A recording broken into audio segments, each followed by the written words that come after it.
Welcome to War Thunder Naval. I am Commander Tyrael, and this is the newest addition to Battleship Top Tier.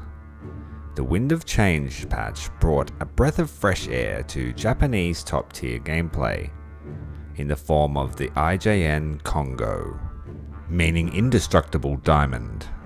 She was a warship of the Imperial Japanese Navy during World War I and World War II. She was the first battlecruiser of the Kongo class, among the most heavily armed warships of any navy at the time of her construction. In 1911, the Imperial Japanese Navy passed funds to support the Naval Emergency Expansion Bill that authorized the design and construction of a battleship and 4 battle cruisers.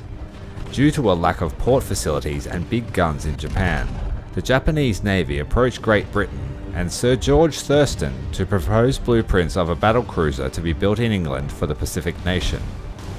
An agreement was reached, and the keel to what would become IJN Kongo was laid down on the 17th of January 1911 at the Vickers shipyard in Barrow-in-Furness.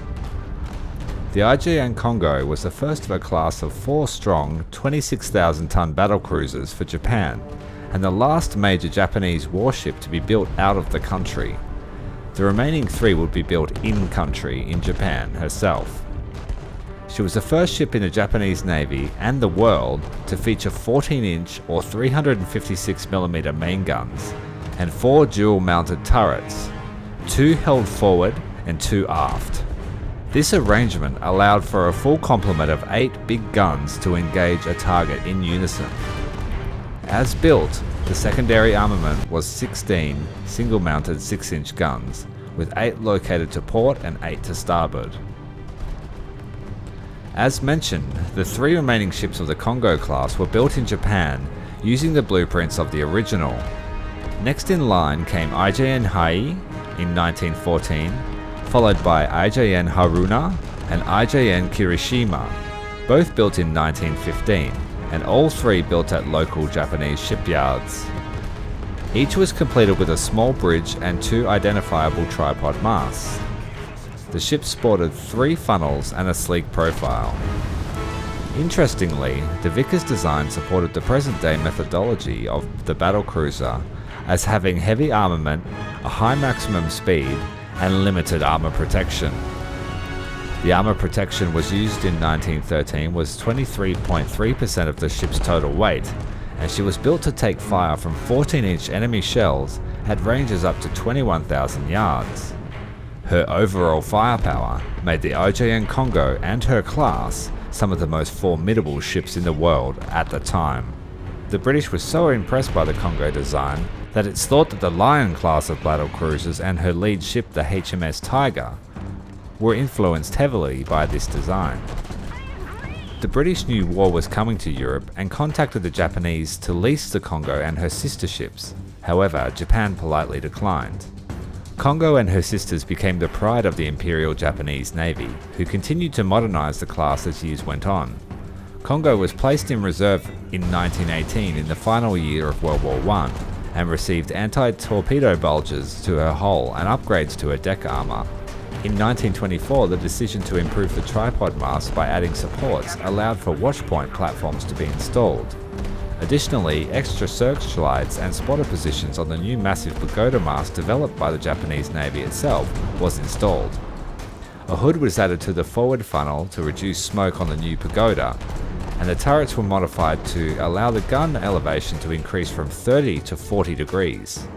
New boilers were added and armor was increased by 3,800 tons, reducing her maximum speed, but increasing her survivability. Space for 3 floatplane aircraft were added, along with a catapult launcher and a retrieval crane. Unhappy with the decrease to top speed, Kongo was kept in local waters until a drastic refit took place in 1933, just in time to see the Japanese military active in actions preceding World War II. The main focus was to regain the speed lost during the last refit. The existing propulsion machinery, including the boilers, were removed and replaced. Lighter boilers and turbines now allowed the reduction of one of the funnels, reducing weight and doubling the ship's power. To further help increase speed, The hull was lengthened 26 feet or 8 meters, giving Kongo an increased length-to-beam ratio. The ship's speed increased to over 30 knots, or 56 kilometers an hour, and allowed Kongo to keep up with the new generation of aircraft carriers. Her speed now allowed her to be formally classed as a fast battleship.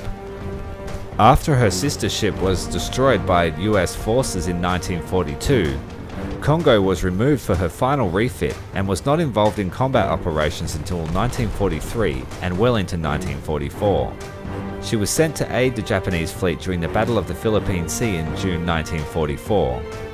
Kongo was witness to the destruction of the Imperial Japanese fleet during the Battle of Leyte Gulf, which was also the largest naval battle in recorded history. Kongo was then ordered back to Japan in late 1944 and passed through the Formosa Strait.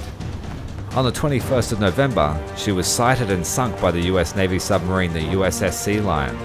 This action made the IJN Kongo the only Japanese battleship to be sunk by a submarine in all of World War II, and her downing also marked the last time a battleship had been sunk by a submarine in all of naval history. In War Thunder, we have the 1944 iteration of the IJN Kongo, which means that it is armed, armoured, and fitted out for war. It is a battleship in all true senses of the word, and it currently outmatches all other ships in the game.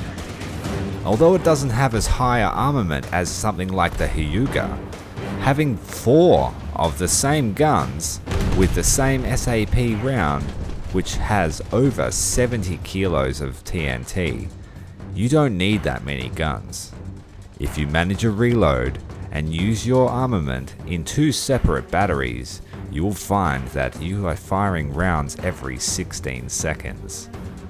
Just one of these is enough to sink a light cruiser, 2 of them for a heavy cruiser, and a full broadside salvo for any battleships you might encounter. And there really isn't any threats. Although the anti-air armament is quite competent, having such low velocity shells, it does tend to struggle versus a laterally moving aircraft. If that aircraft decides to face you though, he'll soon discover that the Dakar is no match. As you've seen from this battle, I've basically cleaned up, and that is the theme of the Kongo in the current state of the game. I think out of 20 games, I've died 5 times, with over 190 kills. I love this ship, and I will continue to love it until they add something better. If you have to verse one, they aren't indestructible. They are extremely vulnerable to torpedoes. Although the anti-torpedo bulges do a good job of high surface running torpedoes, anything that hits you deep below the waterline will obliterate you. So your first order of business should be to focus down any Japanese light or heavy cruisers, or any German cruisers that get within punching distance. Once this objective is achieved, move to taking down the dreadnoughts and any other targets of opportunity. You don't really need to finish off your targets, as the amount of TNT in the SAP round causes catastrophic damage, which an inexperienced captain has no hope of trying to repair before he sinks.